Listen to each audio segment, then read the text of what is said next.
Hi guys, tikman natin itong saang.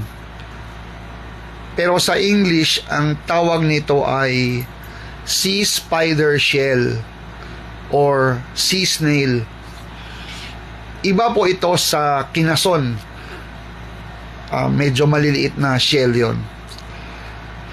So dito sa Bohol, marami ito sa northern part or sa mga island, lalo na dun sa north.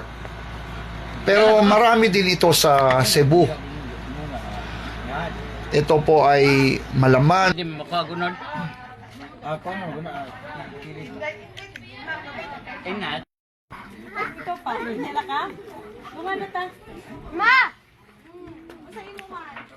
Kok!